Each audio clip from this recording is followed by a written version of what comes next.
దేవుళ్లకు మానవులకే కాదు, సాలెపురుగు, సర్పం, ఏనుగు లాంటి జీవాలకు కైవల్యాన్ని ప్రసాదించాడు పరమేశ్వరుడు.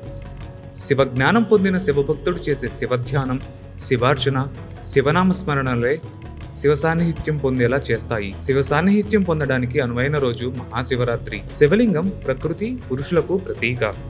వేదమంత్రాలు, సర్వ విద్యలు, సకల జీవులకు ఆయనే మూలకారకుడు. మాఘమాస బహుళ పక్ష చతుర్దశి రోజున అర్ధరాత్రి సమయం లింగోద్భవ కాలం.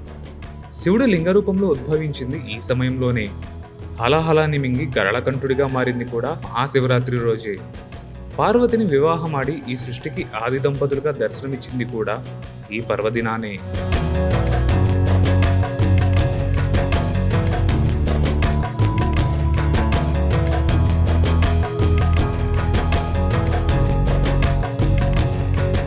శివుడు అనేక రూపాల్లో దర్శనమిస్తూ ఉంటాడు. సర్వం శివమయం జగత్ అంటారు. అంటే ఈ జగత్తులోని సర్వం శివుడే. ప్రతి జీవంలోనూ సకల భూతాలలోనూ శివుడు కొలువై ఉంటాడు. అయితే శివుడు స్వయంగా 8 దేహాలలో ఉంటాడని మహర్షులు చెప్తారు. అందుకే శివుడిని అష్టతనువు అనే విశేషనామంతో పిలుస్తారు. ఆ 8 దేహాలలో మొదటిది జలం. నిత్యం నీటిలో శివుడిని దర్శించుకోగలిగితే అది శివ పూజే. జలాన్ని గౌరవించాలి. సద్వినియోగానికే తప్ప దుర్వినియోగం చేయకూడదు. కలుషితం అసలే చేయకూడదు. జలం పూజనీయం. జలారాధన చేయడం అంటే జలలింగాన్ని ఆరాధించడమే. రెండోది హోమాగ్ని. యజ్ఞంలో జనించే అగ్ని రుద్రస్వరూపం. అవిస్సులను తనలో కలిపేసుకొని భస్మంగా మారుస్తుంది హోమాగ్ని. అచ్చంగా శివుడు ఈ లోకాలను తనలో లయం చేసుకున్నట్లే. హోమాగ్నే కాదు, ఇంట్లో వంట కోసం వెలిగించే అగ్ని కూడా శివరూపమే. ఈశ్వరుని 3వ రూపం యజ్ఞకర్త. అంటే భగవంతునికి కైంకర్యాలు చేసే వ్యక్తి. అలానే శివ పూజ చేసే వ్యక్తి కూడా శివుడే.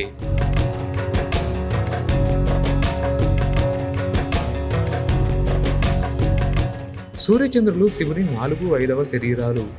భూమి మీద ఉండే ప్రతి జీవికి వెలుగును, చైతన్యాన్ని, ఆహారాన్ని, ప్రాణశక్తిని ధారపోసే ప్రభాకరుడు, చంద్రశేఖరుడు శివుని స్వరూపాలే. ఆదియోగి 6వ తనువు ఆకాశం. ఆకాశం శూన్యంలా అనిపిస్తుంది, కానీ సమస్త సృష్టి మొత్తం అందులోనే వ్యాపించి ఉంది. శబ్దం, మేఘం, వర్షం అన్ని అందులో నుంచే జనిస్తాయి. సృష్టిలో మొదటిగా ఉద్భవించిన శబ్దం ప్రణవరూపమైన ఓంకారనాదం. ఆ శబ్దం కూడా ఆకాశం నుంచే పుట్టింది. అందుకే ఆ ఓంకారనాదం విన్న ప్రతిసారి ఆ ఓంకారేశ్వరుడు స్ఫురణకు రావాలి. నీలకంఠుని 7వ శరీరం పుడమి. సమస్త జీవులకు, వృక్షాలకు, జలాలకు ఆధారభూతమైన భూమిని సద్వినియోగం చేసుకోవడం కూడా సదాశివ పూజే. ఇక గంగాధరుని 8వ శరీరం గాలి. జీవుల ప్రాణాలు నిలిపేది వాయువు. విశ్వేశ్వరుని పూజలు, సంధ్యావందనాలలో ముందుగా ప్రాణాయామం చేయిస్తారు. అంటే గాలి ద్వారా శివుణ్ణి మనలోకి ఆహ్వానిస్తున్నట్లే. ఈ విధంగా 8 శరీరాల్లో శివుణ్ణి చూసి ఈశ్వర భావం చేయగలగాలి.